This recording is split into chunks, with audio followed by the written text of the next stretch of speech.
మొన్న 15వ తేదీన గుంటూరు నగరంలో కృష్ణబాబు కాలనీలో ఒక మహిళ నీటి కొలాయి విషయంలో తెలుగుదేశం పార్టీ వార్డ్ సెక్రటరీ అయిన మల్లెల మూర్తి అనే వ్యక్తి 10,000 లంచం అడగడం జరిగింది. ఆ విషయంలో వివాదం తలెత్తి ఎంత దారుణంగా ఈ మల్లెల మూర్తి అనే వ్యక్తి అతని కుటుంబ సభ్యులు 9 మంది కలిసి ఆ మహిళను వివస్త్రణ చేసి ఆమె మీద దాడి చేయడం జరిగింది. నిజంగా సభ్య సమాజం తలదించుకునేటటువంటి సంఘటన అది.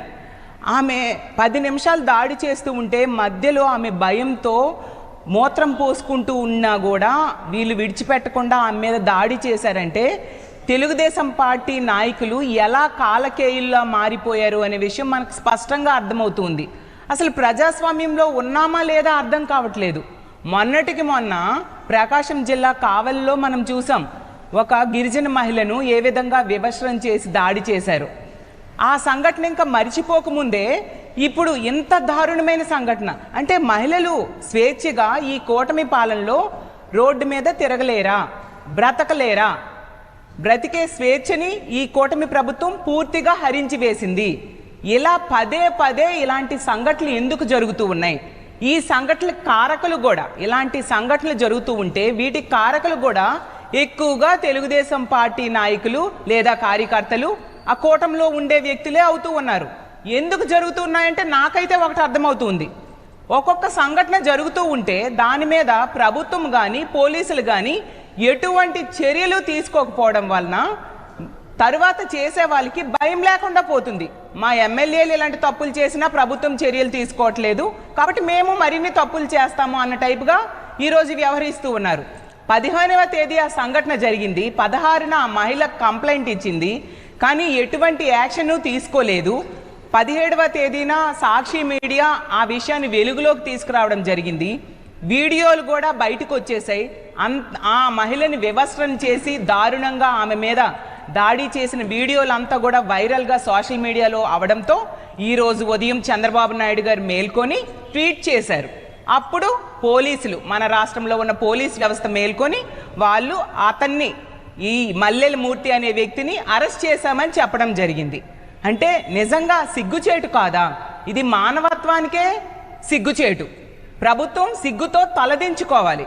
ప్రభుత్వంలో ఉన్న నాయకులు ఈరోజు సిగ్గుతో తలదించుకోవాలి. చట్టానికి ఈరోజు అవమానం జరిగింది. ఈ రాష్ట్రంలో ఒక చట్టం, న్యాయం అలాంటివి ఏమీ అమలు కావా ఈ కూటమి ప్రభుత్వంలో నేను అడుగుతున్నాను. రెడ్ బుక్ రాజ్యాంగానికి పరాకాష్ఠగా ఉంది ఈ సంఘటన. ఎన్ని సంఘటనలు జరుగుతూ ఉన్నాయి. ప్రతి సంఘటనలో మహిళల మీద దాడులు అవ్వచ్చు, అత్యాచారాలు అవ్వచ్చు, హత్యలు అవ్వచ్చు, మహిళల మీద వేధింపులు అవ్వచ్చు, ప్రతి సంఘటనలో కూడా కూటమి నాయకులే ప్రముఖ పాత్ర పోషిస్తూ ఉండే పరిస్థితి చూస్తూ ఉన్నాం. ఎవరి మీద మీరు చర్యలు తీసుకున్నారు? ఈ గుంటూరు జిల్లాలో జరిగిన సంఘటనలో 3 రోజులు ఎందుకు జాప్యం జరిగింది? తెలిసిన విషయం ఏంటంటే అక్కడ స్థానిక ఎమ్మెల్యే అయిన గల్లా మాధవి గారు ఆమె అనుచరులు కలిపి సెటిల్మెంట్ చేయడానికి ప్రయత్నించారంట. అంటే ప్రతి సంఘటనలో కూడా సెటిల్మెంట్తో కాలం వెళ్ళబూస్తూ ఉండే పరిస్థితి. ఇక్కడ చట్టం, న్యాయం ఏమీ ఉండవు. రెడ్ బుక్ రాజ్యాంగం, వాళ్ళ అనుచరులు ఏం చేసినా, మహిళల్ని వేధించినా ఎటువంటి చర్యలు ఉండవు. నాయకులే ఇలా చేస్తూ ఉంటే ఎటువంటి చర్యలు తీసుకోవట్లేదు. కాబట్టి ఈరోజు గ్రామ స్థాయిలో, అలాగే వార్డు స్థాయిలో, డివిజన్ స్థాయిలో కూడా తెలుగుదేశం పార్టీ కార్యకర్తలు ఈరోజు ఇలాంటి దుర్మార్గకరమైన సంఘటనలు చేస్తూ ఉండే పరిస్థితి మనం చూస్తూ ఉన్నాం. అసలు తాలిబాన్ల రాజ్యంలా ఉన్నట్టుగా ఉంది. తెలుగుదేశం పార్టీ అంటే, టీడీపీ అంటే తెలుగుదేశం పార్టీ, కానీ ఈ ఆంధ్రప్రదేశ్ రాష్ట్రంలో టీడీపీ అంటే తెలుగు దుశ్శాసన పార్టీగా మారిపోయింది. టీడీపీ అంటే తెలుగు దుర్మార్గుల పార్టీగా ఈరోజు మారిపోయింది. ఇంత దారుణమా? అసలు ఆటవిక రాజ్యంలో కూడా ఎలాంటి సంఘటనలు జరగవు. అసలు మహిళలకి ఇంట్లో ఉన్న రక్షణ లేదు, బయటకు వెళ్ళినా రక్షణ లేదు. అసలు లా అండ్ ఆర్డర్ పూర్తిగా ఫెయిల్ అయిపోయింది కూటమి అధికారంలోకి వచ్చాక. అసలు చంద్రబాబు నాయుడు గారు, అసలు మహిళా హోంమంత్రి ఏం చేస్తున్నారు 3 రోజులైనా?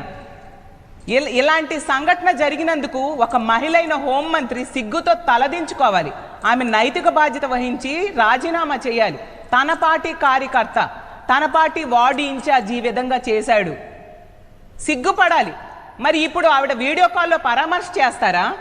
ఇలాంటి తప్పుడు పని చేసిన ఆ దుర్మార్గుడిని పరామర్శ చేస్తారా వీడియో కాల్లో? ఆవిడకి అలవాటు కదా వీడియో కాల్లో పరామర్శలు చేయడం. సిగ్గులేదా మీకు? ఎన్ని సంఘటనలు జరుగుతున్నా మీరు ఎందుకు యాక్షన్ తీసుకోవట్లేదు? అసలు ఆ కుటుంబాల దగ్గరికి వెళ్ళి అసలు ఏం జరిగిందో తెలుసుకోవాల్సిన బాధ్యత హోంమంత్రికి లేదా? ఇలాంటి విషయాల్లో కోర్టులు కూడా సుమోటోగా తీసుకోవాలి, బాధ్యుల మీద కఠిన చర్యలు తీసుకోవాలి. అసలు మహిళా కమిషన్ చైర్పర్సన్ గారు మహిళా కమిషన్ ఈ రాష్ట్రంలో ఏం చేస్తూ ఉంది? మరి ఈ విషయంలో మీరు సుమోటోగా కేసులు తీసుకోవాలి కదా. ఈ తెలుగుదేశం పార్టీ కార్యకర్త ఇలాంటి పని చేశాడు, అతన్ని కఠినంగా శిక్షించడానికి యాక్షన్ తీసుకోమని పోలీసులను ఆదేశించాలి కదా. ఏం చేస్తుంది మహిళా కమిషన్? నిద్రపోతుందా అని నేను అడుగుతూ ఉన్నాను. మాట్లాడితే ఎగ్నిస్ట్ పార్టీ వాళ్ళు ఏమీ చేయకపోయినా మీరు నోటీసులు ఇస్తూ వాళ్ళకి విచారణకి పిలుస్తూ ఉంటారు కదా. మీ తెలుగుదేశం పార్టీ కార్యకర్త ఇలాంటి పని చేస్తే మీరు ఎందుకు దీని మీద యాక్షన్ తీసుకోలేదు? కనీసం నోటీస్ ఇవ్వలేదు. ఆ బాధిత మహిళ, ఆ వీడియోలు నేను కూడా చూడడం జరిగింది. అసలు ఒక మహిళగా ఆ వీడియో చూస్తుంటే సిగ్గుతో తలదించుకున్నాను. అంత దారుణమా? అసలు నిజంగా ఇలాంటి రాష్ట్రంలో బ్రతుకుతున్నందుకు ఈరోజు సిగ్గుపడాలి ఈ రాష్ట్రంలో ఉన్న మహిళలందరూ కూడా. ఈ ప్రభుత్వం ఇంత సంఘటన జరిగాక చంద్రబాబు నాయుడు గారు అంటూ ఉన్నారండి, నేను ట్వీట్ చేశాను, యాక్షన్ తీసుకున్నాము. చంద్రబాబు నాయుడు గారికి నేను ఒకటే అడుగుతూ ఉన్నాను, మరి 3 రోజులైంది. 15వ తేదీ సంఘటన జరిగింది, ఈ రోజు 18వ తేదీ మీరు ట్వీట్ చేశారు. మీకు తెలియదా? మీ పార్టీ నాయకులే సెటిల్మెంట్లకు ప్రయత్నించారు కదా. పోలీసులు ఎందుకు అరెస్ట్ చేయలేదు ఈ రోజు వరకు? మరి పోలీసుల మీద చర్య తీసుకోవాలి కదా మీరు. అంటే సోషల్ మీడియాలో వీడియో వైరల్ అయిపోయింది, సాక్షి మీడియా ఇలాంటి సంఘటనని, ఇలాంటి దుర్మార్గకరమైన సంఘటనని వెలుగులోకి తీసుకొచ్చాక ప్రజలందరూ చీకొడుతున్నారని అర్థమయ్యాక మీరు ట్వీట్ చేశారు. ఇదేనా మీ బాధ్యత? మీరు బహిరంగ క్షమాపణ చెప్పాలి చంద్రబాబు నాయుడు గారు అని నేను తెలియజేస్తూ ఉన్నాను. ఆ గల్లా మాధవి గారు అంటున్నారు ఆవిడ మీదట దుష్ప్రచారం చేసేస్తున్నారట ప్రతిపక్షాలు, మీడియా అని అంట. అసలు అమ్మ, ఈ మాట అనడానికి మీరు సిగ్గుపడాలి. నిజంగా మీ మీద దుష్ప్రచారం అయితే ఆ మల్లెల మూర్తి అనే వ్యక్తికి మీ పార్టీకి సంబంధం లేకపోతే మీరు ఎందుకు అతని పార్టీ నుంచి ఏ విధంగా సస్పెండ్ చేయగలిశారు? మీ పార్టీ కార్యకర్త కాబట్టి మీరు సస్పెండ్ చేశారు. అలాగే ఆవిడ అంటూ ఉన్నారు ఏంటి, అధికార దుర్వినియోగం పాల్పడకూడదు అని చెప్తూ ఉన్నారు. అసలు ఆ మాట మీరు అనే అర్హత మీకు లేదు. అధికార దుర్వినియోగానికి కేర్ ఆఫ్ అడ్రస్ మీరు. అధికార దుర్వినియోగానికి ఆధార్ కార్డు ఎవరంటే గల్లా మాధవి గారు అని చెప్తారు. ఎంత దారుణం అంటే, ఆ రోజు మీరు మీ భర్త కలిపి అంబటి రాంబాబు గారి ఇంట్లో మహిళలు ఉన్నారని తెలిసి కూడా ఇంటి మీదకి వెళ్ళి మీరు మీ అనుచరులు కలిపి దాడి చేయడం జరిగింది. మరి దాన్ని అధికార దుర్వినియోగం అనరా? పోలీసుల సమక్షంలో జరిగింది. పోలీసులను తోడు తీసుకొని వెళ్ళి చేశారు. మీ మీద కానీ, మీ భర్త మీద కానీ, మీ కార్యకర్తల మీద కానీ ఏం చర్యలు పోలీసులు తీసుకున్నారు?